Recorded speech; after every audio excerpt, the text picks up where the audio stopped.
Hello and welcome to another episode of the Driven podcast. My name is Sam Parkinson, and you may have noticed that is not the usual Giles Parkinson, who is the usual host of the Driven podcast, but I'm stepping in this week as co-host of the podcast alongside Tanya Shukla, who's joined our team recently as a content producer. Um, I work behind the scenes a little bit on the Driven websites and occasional contributor as well, and have appeared a couple of times on the Driven podcast episodes in the past. And so has Tim Eden, who also joins us and is a Driven contributor. Hi, Tim. How's it going? Good, thanks, Sam. How are you? Yeah, not too bad, thank you. Pretty good. Pretty good.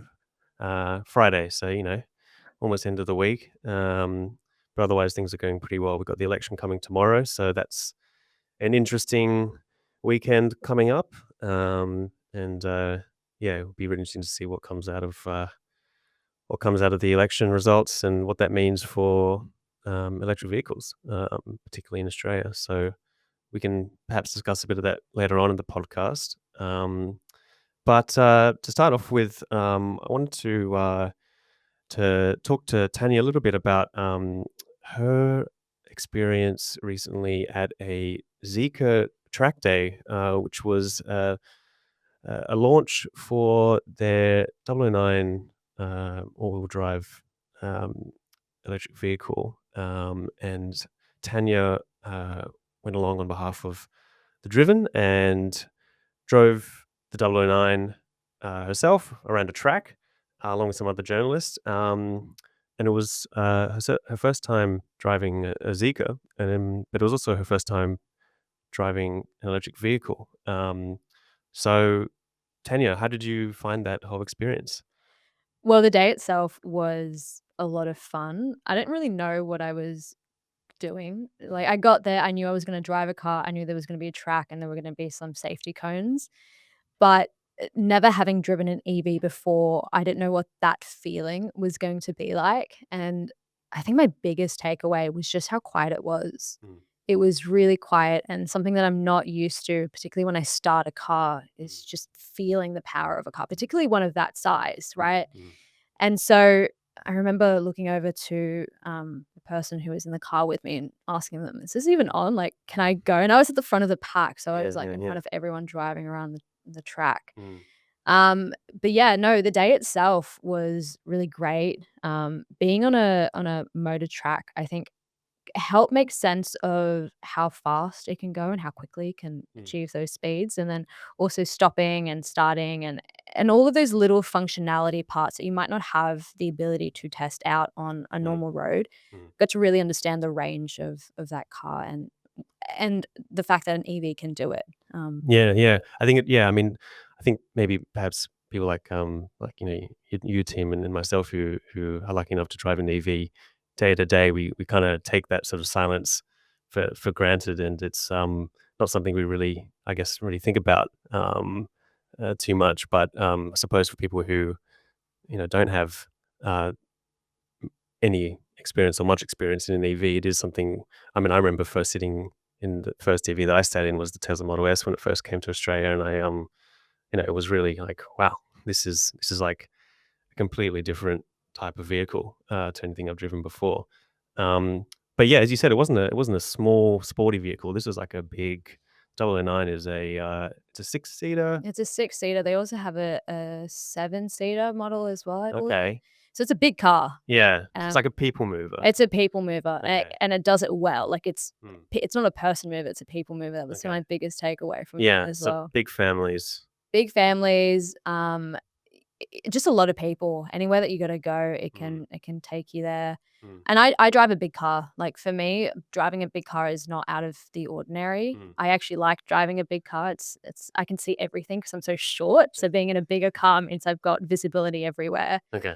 Um, and yeah, that was really nice.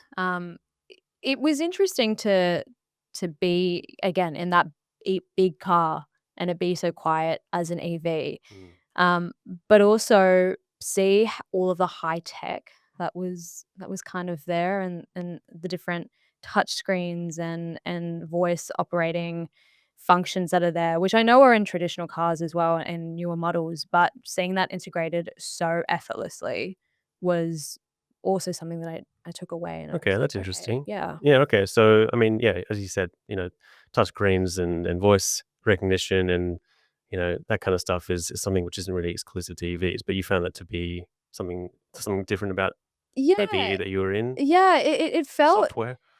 maybe because I knew I was in an EV and I've never been in an EV before, that it all Yeah. felt a bit new and it felt very different, and I was Okay. stepping into this vehicle that I've never been in, and so everything is a little bit more Mm. newer and shiny. Mm, But mm.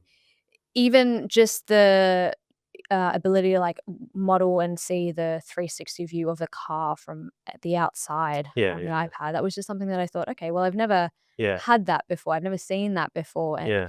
it's not novel, but it was in the context, I guess, of that EV, Sure. having never been in one It's before. all part of that kind of the very sort of futuristic feel that you get when you're in an EV because I think just the silence of it, and the and the speed of it, the acceleration of it, I think that kind of heightens your sensitivities to this feeling of like where this is the kind of the future kind of thing. So Absolutely. yeah, that's interesting. Cool.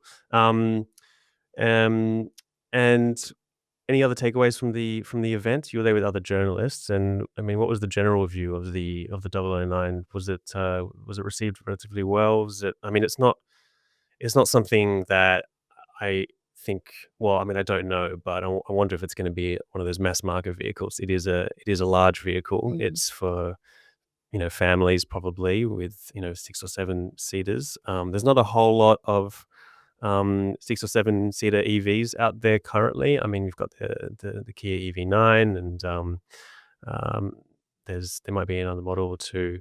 So there's not a whole lot of competition, but I wonder what kind of demand there will be in Australia um, for those sort of EV people movers. We know in Australia people like big cars, whether they're four-wheel drives, those sort of large Prados that you see around people. Just there's a big SUV culture, and there's also a big people mover culture. I see a lot of Honda Odysseys. I see a lot of vehicles that are carrying around, large families. So there certainly is a potential market for it. So yeah, be interesting to see how that goes. So Tanya, I mean, you're technically just on the brink of a Gen Z. Yeah. So technically, we'll call you a Gen Z. But um, I was wondering, uh, what your approach is and what your sense of the broader Gen Z population, what their view is of, electric vehicles generally. Do they see electric vehicles as, are they like aspirational type vehicles? Are they practical type vehicles? Do you get a sense of like what Gen Zers think of electric vehicles more broadly? I think there are a couple of things at play. I think they are aspirational. I Mm, think Gen Z are looking at EVs as being the vehicle that they want to drive in the future. mm, But where that generation is at right now in terms of lifetime or in that moment, I think a lot of those people are looking at secondhand cars just because that's what fits in budget, what fits in their lifestyle, where they are going to use that car, how they're going to use that car. And I was doing some research into, what is the average age of a vehicle that a first time buyer buys it at, and it's about 14 years. The car is about 14 years old when someone wow. buys a car for the first time. Mm, And if we think about Gen Z in that, there aren't a lot of EVs that are secondhand on the market that you can mm, just buy and use. So I don't think EVs have a a marketing issue with Gen Z. I think Gen Z is all aboard and they love it, but it's where they're at in their life stage mm, and it not maybe being where they're at financially mm. or even maybe some infrastructure as well. Yeah, I think that's a good point about, I mean, you know, there's a cost of living crisis more generally, and buying a new vehicle is probably not on the agenda for a lot of people, not just Gen Zers, but when they're at that kind of age, early 20s and whatnot. And yeah, we just don't have the uptake in Australia for EVs at the moment, which I think is around sort of 6% for new vehicles sold in Australia. It doesn't seem to be enough to result in a really good secondhand market for EVs. Um, so that doesn't really make it necessarily a lot more accessible for for young people looking to buy their first vehicle. I suppose the hope is that eventually, when there is a higher uptake, which is inevitable of EVs being sold as new cars in Australia, that will just increase the secondhand market and will make it further accessible um, for people looking to buy their first vehicle in the secondhand market. Yeah, I don't know, Tim. Do you have any views on that? I think it's interesting what you were saying, Tanya, about the average age of the first car that people buy being 14 years. I think the only thing that sort of would get there an EV at the moment would be an old Nissan Leaf or a Mitsubishi Armia, who've probably just been out that long in Australia. I did an article not that long ago about used EV prices, and there's a couple of Nissan Leafs that are under 10,000, but they're certainly not. In that 2, 3, or less than $5,000 range, which, yeah, the first car I remember buying was a few $1,000s. So, yeah, you definitely can't get an EV for that price. Not yet anyway. Yeah, yeah. Well, I mean, the costs of new EVs are coming down, but um, nevertheless, the cost of a new vehicle is still pretty high for um, for someone in their early 20s, I suppose. I mean, I certainly didn't buy a new vehicle in my 20s, so I don't know how many people do. But by the sounds of it, there isn't necessarily like a negative take, generally speaking, from Gen Zs towards EVs. They don't see it as, I think EVs, sometimes they get painted as, cars for the elite, or they're kind of props for sort of greenwashing and whatnot. But doesn't sound like that's necessarily the case, from from what you understand. Yeah, I don't think it is, and I think even the way, Elon Musk's role in, uh, platforming Tesla a certain way, or just, like, what he represents, I think that has also broadened the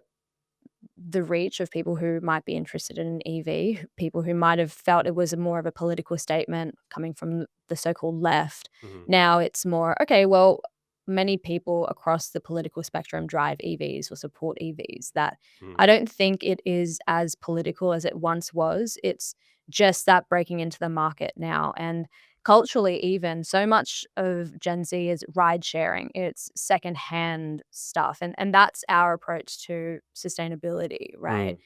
Mm. Um, but I do think as this generation ages, there will be more EVs on the road just by way of them choosing that.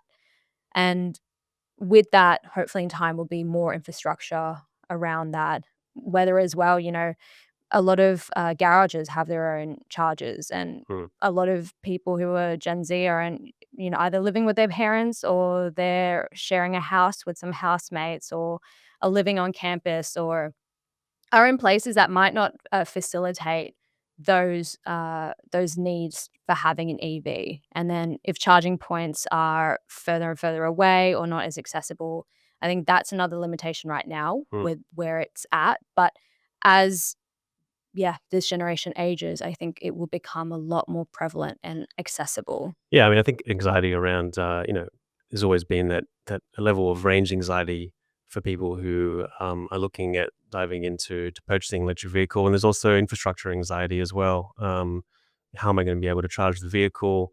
I don't have a garage at home. A lot of us live in apartments and units, especially in the big cities. How hard is it going to be to charge the vehicle? I mean, I live in a unit without a garage in Sydney with an EV, and I wasn't exactly sure how easy that was going to be when getting an EV myself. My personal experience is that it's been relatively easy, to be honest. But at the same time, there's still a lot of work to do in terms of public infrastructure. And uh, yeah, I mean, I think you mentioned that before we started recording about into some of the issues around infrastructure and the reliability of public charging infrastructure, and that kind of might be playing a role in holding some people off diving into an EV. For sure. My area, it was recorded as being the second highest, new EV bought area And in what area is that? 2020. That's Rouse Hill. Rouse Hill in Yes, Sydney, in the that's western what's in suburbs, yeah, is it? and Hills in the The hill is northwest. northwest. Yeah. So, Beaumont Hills, Rouse Hill, it was, yeah, recorded as being the second, highest area for EV intake, and in a 5-kilometer radius of my house, I was able to see, okay, there were 5 places that I could go if I had an EV to charge my EV. Mm. But when I look at the reviews, and mind you, people who are leaving reviews might be negative, or they have, they want to say something negative, and the positive moments might not be recorded because you just charge your car and then you leave. Yes. But, there were comments like, "Okay, well, there are only 2 spots in the shopping complex where thousands of people go to. I have an EV. I can't charge it. Mm. It's always packed." Mm. Or, "This particular charging station is under a tree, so if you leave your car there, you're gonna come back the next day and there's gonna be bird poop all over it." So it's Right. those little things that I think there is that intention to make it accessible and have the infrastructure there for people, but it's those little things that are maybe curtailing people to use that EV a little bit more. Mm. And maybe if they have another car in that area, which, being a bit more suburban, people do, Mm. might be pushing, maybe not Gen Z, but other people away Mm. from using it as regularly. Yeah, it's interesting that that area in the sort of the outer suburbs of Metro Sydney, where you say there's the second highest uptake of EVs. Is that in New South Wales, or is that in Australia? That was in New South Wales. Yeah, okay. I mean, it's true, isn't it, Tim, that like often EVs are painted as a sort of like an inner city sort of lefty soy cappuccino kind of toy, but uptake is actually quite high in you know other areas that are not just Redfern and Newtown and the inner cities and inner suburbs of some of the big cities. Yeah, I've definitely heard some reports about that too, where the outer suburbs have really good uptake because generally the houses out there are bigger. People have got big solar systems on their roof. They've got long commutes either to and from the city for work. So they've got the most to save. They can charge it cheaply, maybe on the weekend, or other times, potentially with depending on their electricity plans and save Mm. a lot. So yeah. Yeah, I mean, I guess, yeah, as you said, it just makes an even stronger economic case to have an EV if you're traveling longer and you've got the ability to charge at home, with solar. Yeah, interesting. Um, Tim, you recently took out the updated Tesla Model Y, um, not just for a spin. You had it for several days. How long did you have the Model Y for? Yeah, I had that one for about 5 days, so Yep. pretty good chance to test it out and test out the practicality and efficiency, which I was very impressed with. Um, Yeah. So I mean, you drive a Model 3 yourself, Correct. Yeah. Yeah, but I've got you a Model 3, an older one from 2019, so yeah, yeah it's getting a bit long in the tooth these days, but it still yeah. drives really well. It gets updates all the time. It's software updates, so Yeah, yeah, um, right. and you've driven a Model Y, a few times, I would imagine, uh, prior to testing out the updated one. I mean, what were your overall impressions? You wrote an article recently on The Driven, which people can check out, with your thoughts about the updated Model Y. But what did you think? Was there a big change in the Model Y? Yeah, I think overall it was a big change. So about roughly a year ago, Tesla brought out the new refreshed Model 3, maybe a little bit longer. And when Tesla brought out that one, they sort of had a number floating around that said that it's got more than 50% of the parts are brand new. And I'm not sure about the figure for Model Y, but I presume it's in a similar realm because they've changed quite a lot. So things from the outside, they've changed the front and rear lights. It's got a big light bar across the front that sort of makes it look a bit like Cybertruck inspired, which may or may not be a good thing. Hmm. A big light bar across the back that's very visible and stands out at nighttime as well. So interior, they've changed a lot of things too. They've got a screen in the back for the rear passengers, just like the Model 3 does now. Changed a lot of things in the efficiency. does still, as far as I know, have the same batteries, battery pack, and motors as the previous version, which kind of makes the efficiency gains even more impressive because if they're able to make those efficiency gains just by changing the aerodynamics of the body a little bit and the tires that it's using, and made it one of the most efficient cars. It was actually when did the numbers, it was more efficient than all the smallest EVs I've tested. So I tested the MG4, the GWM Aura, the Fiat 500e, which is a very tiny car, really just for two people. You can Mm. kind of squeeze, very small kids in the back. But the fact that you can have a family SUV as big and practical as the Model Y that uses less energy than those tiny cars, wow, just blew me away. That was sort of one of my biggest takeaways.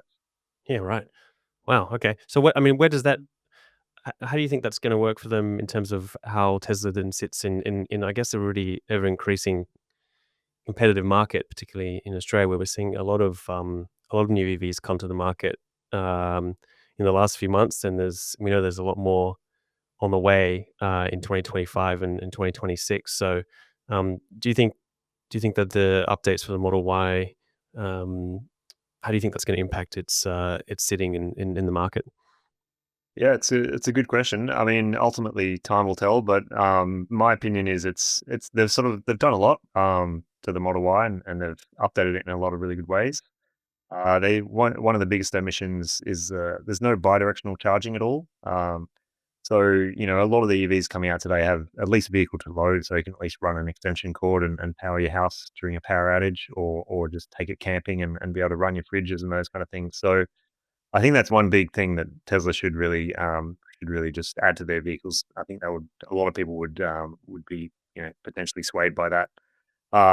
In terms of the market, the rest of the market, like it's when the Model Y first came out a few years ago, there wasn't as many family sort of SUVs in that price range. There was some expensive ones that are still around now, but these days, you've got other ones like the Kia EV5, you've got the Geely EX5, you've got the Xpeng G6. There's a lot of competitors now, so and we are starting to see that in the sales data. So particularly the Kia EV5, I think was number three behind the Tesla Model Y and Model 3 last month. Then we also had what else was there? The BYD C Line 7 EV that's also sort of starting to show up in decent numbers. So yeah, there's a lot of other competitors out there. So I think it's hard to predict the future, but I think they've done a lot. But it will be interesting to see if it can really sort of keep it in the number one spot, or if another one of those models will sort of gradually creep up and take over eventually. Yeah. God, I mean, it's funny, we're so used to seeing, Tesla as, like, the default kind of number 1 selling electric vehicle, in Australia, and, just the whole sort of, turn of events of the last, 6 months, with and we've discussed in this podcast, before, Musk's, influence. He's done so much to bring electric vehicles to consumers. But in the last 6 months, it's just been a funny turn of events where there has just been a lot of backlash to his sort of political involvement over in the United States and in other countries, and that has had an impact on Tesla's brand. That's definitely a fact, and another fact is that it has had a relatively significant impact on its sales around the world. And there's the updated Model Y coming out, and we'll see how that performs. It'll be really interesting to see because I think for all the talk around Musk and what he's doing in the political space, and whether people like that or not, and the damage that it may or may not be doing to the Tesla brand. Um, in and of itself, the Tesla vehicles are still very good cars. I mean, they're fun to drive. I think they've got the best software of any electric vehicle that I've driven, by a mile. I see the software really is, to me, like the most attractive part of the Tesla vehicles. So they're still good cars. And And they do a lot of things very well. yeah, Yeah, like I yeah, said, they drive very well. The software, I agree, the software is one of the best. Um, and even just the sound system, that was another thing that impressed me with the Model Y. So, I've driven the most expensive car I've tested was a BMW i5, and that had a really expensive sound system in it. And I think the Model Y sounded just as good, or even better potentially than that. So that's pretty amazing too. hmm, there you go. Yeah, well, we'll see how that goes. It's gonna be really interesting to see how it sells in Australia. So when does that come out? When can people place orders? First deliveries for customers are supposed to start in May, so you'll probably start seeing them on the road any day now. Yeah, right, okay, great. Are you tempted to get one yourself? Not at this stage. No, I'm really happy with my Model 3 still, so I'm just gonna keep that. I'm not in the camp that's, On the yeah, market? I'm not Yeah. gonna sell it and change it to something else, Yeah, just yeah, yet. yeah. But Yeah. No, fair enough. And there is also talk about potentially a cheaper version of the Model Y coming out later this year. There's an article that Riz posted, yeah. earlier this week on the Driven. What can you tell us about that? So, details are still sort of a little bit thin on that one, but basically what we know that, there was potentially plans that Tesla had maybe in the last couple of years to basically build cheaper, smaller models that were based going to be a new platform. And what apparently some of Elon's influence went into basically scrapping those plans. So now what Tesla's plans are to do is to basically make cheaper, stripped down sort of versions of the Model 3 and Model Y. So potentially taking out features. Maybe it's going to have manual seats versus electrically adjustable seats, cheaper looking wheels, some less features in terms of the interior, probably take out some of the speakers in the sound system, things like that, Hmm, just to try and reduce costs and how low they can go. There's no sort of indication yet, but hmm. that's sort of the path they're heading down, and they should be released in the next few months, as far as I know. Yeah, okay, cool. I'll wait and see on that one. Um, well, another news of the week, on the Driven, was we know we've got election coming up this weekend, at the time of recording, and it'll be interesting to see how that goes. And the outcome of that election obviously will have some impact on policies geared towards electric vehicle uptake. We know that the Liberal National Party's policies are generally a little bit less accommodating for encouraging EV uptake more broadly. One of the things they have suggested is a fuel excise um, uh, tax break, cutting 25 cents off per litre for fuel for a minimum 6-month period. We did have a article written this week on the Driven by Pete Petrosky, just comparing the cost savings of that fuel excise, halving the fuel excise over a period of 6 months, against what you would say by actually buying an EV instead, um, over that lifetime. And yeah, it was interesting seeing some of the big numbers around savings of EV ownership over its lifetime. That's a interesting story to check out on the Driven. What are some of the other promises that we've seen, Tim, regarding to let me start that sentence again. Tim, what other kind of policies are we seeing from the parties regarding EVs? Probably the other stuff, on the negative side from the Liberals and Nationals is the either watering down or scrapping the new vehicle efficiency standard, which I think would obviously be a big shame. That was a lot of time and effort put into putting that in place. If they scrap it, we'll be back to joining Russia, I think it is, which is the only other country in the world that doesn't have any sort of vehicle efficiency standards. So that'd be a big step backwards. Wow. Yeah, great. Fantastic. Good company to be in. Yeah. Um, yeah, well, that doesn't sound particularly promising. What about the Labour Party? What are they promising? Uh, it's a good question. I think they're basically planning to try and ramp up ratchet up the efficiency standards. I mean, they've got that standard in place, but they obviously want to make that stronger in the coming years. Hmm. They do also have the home battery scheme that they've promised, $3,000 or no, maybe not 3,000, but there's basically big incentives for people to install home batteries, which I think will just help encourage people to sort of go down that electrification path, which includes potentially buying an EV. They can take advantage of their own solar and perhaps charge it cheaply. Cool. Great. In other news of the week, MG announced the pricing of its newly launched MG S5 EV, um, which which is going to be around, I think it's about 40,000. or just over $40,000 drive away. Now, this is supposedly the successor of their MG ZS, which has been a pretty popular model, but it isn't actually built on an electric vehicle platform. It's essentially a conversion from the petrol and hybrid models. Is that right, Tim? Yeah, that's right, Sam. So it's basically with the MG ZS, you could buy a petrol, a hybrid, or a fully electric version. And yeah, they've basically just decided to at least scrap the EV form of that. I'm not sure if they're scrapping the petrol version as well, but they're bringing out the MG S5, which is built on the same electric vehicle platform, dedicated electric vehicle platform as the MG4. So long story short, that just means it's gonna drive better. It's gonna have probably be lighter. It's sort of designed around being an EV, so it's obviously got advantages in terms of packaging and things like that as well. Yeah, I mean, one of the things I've noticed, just with the difference between EVs that are kind of built from the ground up for an EV platform, is the space actually in the vehicle.